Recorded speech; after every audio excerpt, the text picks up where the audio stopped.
Catherine could see the shop up ahead, its promise of warmth like a bacon to her toes, which had gone numb about 2 blocks back. Her hands, despite the bulky mittens, were starting to ache from the cold. A few more seconds of brisk walking and they'd be there, just a little further. Zach stopped, then backtracked a few steps. He stooped, brushing the snow near his large boot with his bare hand. As he straightened, he focused on something clamped in his palm. With his index finger, he pushed and poked, knocking off clumps of snow until he held up something pinched between his fingers. "How are you not freezing?" she asked, stomping her feet. "Look what I found." He still wasn't walking, and Catherine checked on Xavier, who seemed warm and content. Maybe he was actually as frozen as she was, but the shock of it was preventing him from crying.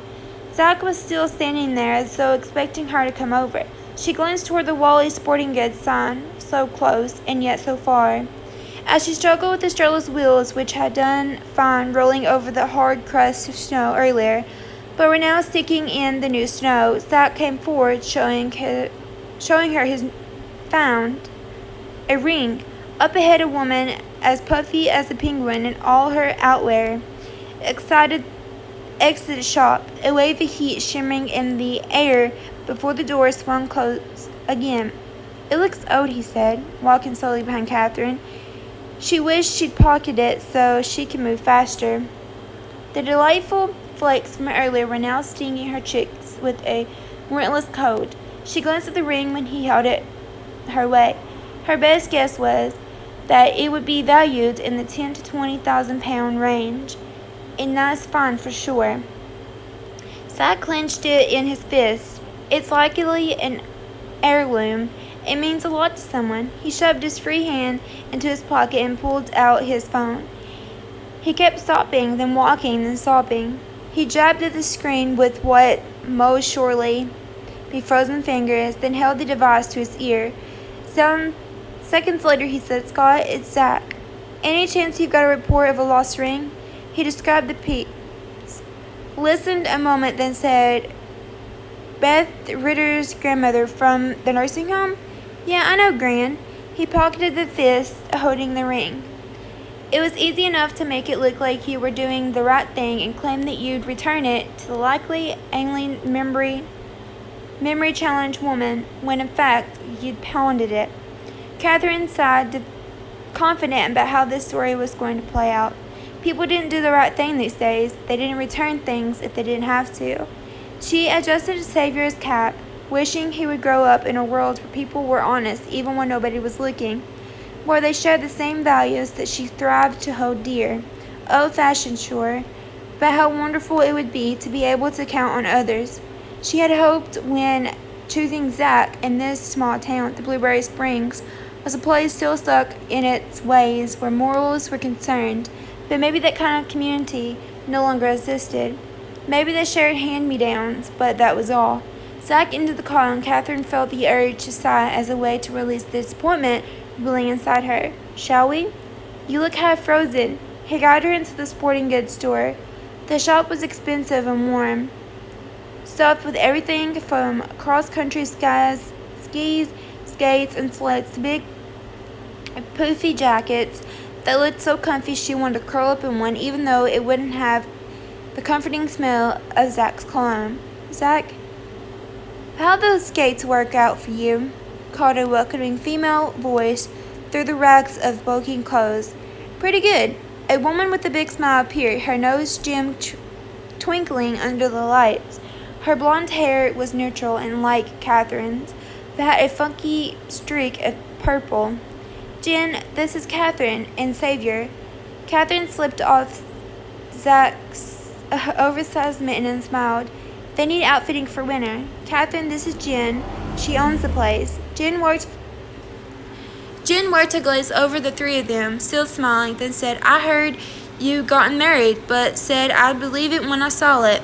She stretched out a hand to shake Catherine's. "Why is this place called Wally's?" Catherine asked. "He's the old owner, retired. Now it's all mine." Jen gave a playful chuckle and rubbed the palm together, as though she was an evil villain who'd finally gained the upper hand.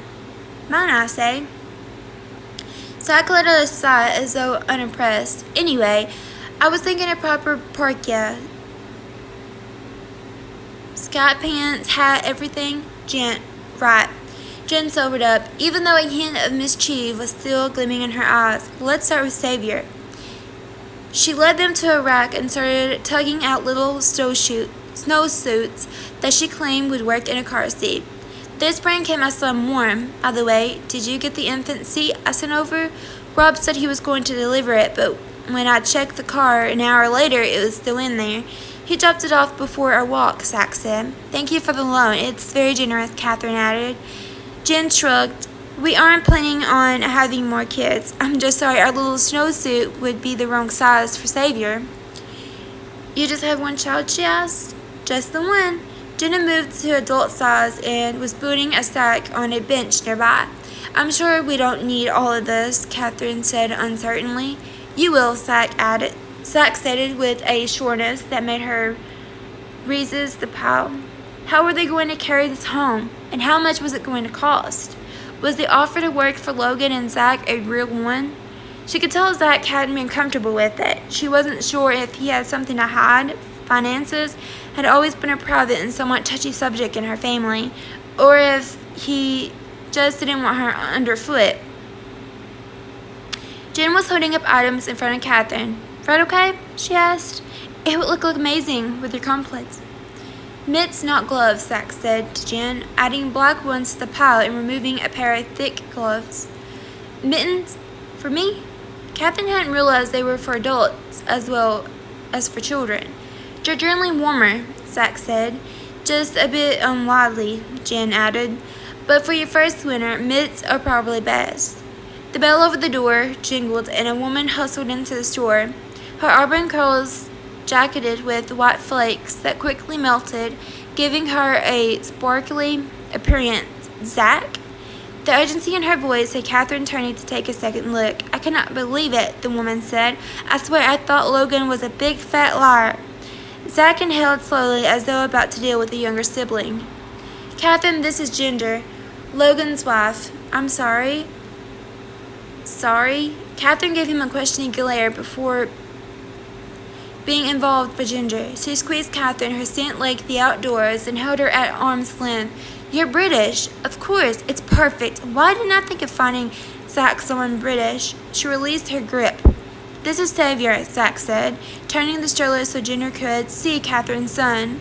He was bundled in a thick layer of blankets, making Catherine feel like an ill-equipment mother. She fussed over his son. He was warm enough like this outdoors, but it was embarrassing not to have him dressed in proper winter attire. He's adorable, Ginger tucked in the child with a sweep, then turned to Zach once more.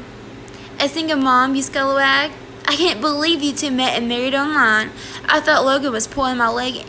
And you're so pretty, she turned to Catherine again. Why would you ever agree to marry this guy? Sight unseen, she slugged an arm around Zach with an affection that told Catherine more about the man than any of Ginger's words. The woman had quietened, watching her, waiting for an answer. Catherine opened her mouth to reply to what she had believed was a question, but she couldn't summon anything to mind other than Zach's genius quote, If you're afraid, don't do it. If you're doing it, don't be afraid. Zach chuckled and gave his puzzled-looking friend a shrug before sharing a smile and a wink with Catherine, making her feel as though she was sharing a secret with him. Was this their first inside joke as a couple? Or rather as friends? It's not love yet. But I like what's going on here. Ginger looked at the two of them. It'll soon be something more. Quote me on that. She focused on Catherine again, who turned her attention toward the sack of thick and salted pants Jen had waiting for her to try on. Team waffles or team pancakes, Ginger asked her. What? Oh, I do love your accent. She tried to imitate the roll of her A and failed. I'm a sucker for accent. It's what drew me into Logan, my husband. He's Australian, so dreamy. Speaking of dreamy, this is Rob, my husband. Jen put her arm around the waist of a man who had come to join them from one of the back rooms. I'm dreaming now, am I? He asked, looking at her in amazement. I thought I was his holy mayor hotness. That too. Jen went up on tiptoes to give him a kiss, and the way she smiled up at him, her body shrugged against his, made Catherine wistful. She wanted that. She didn't dare dream of having it for herself, but it looked absolutely wonderful.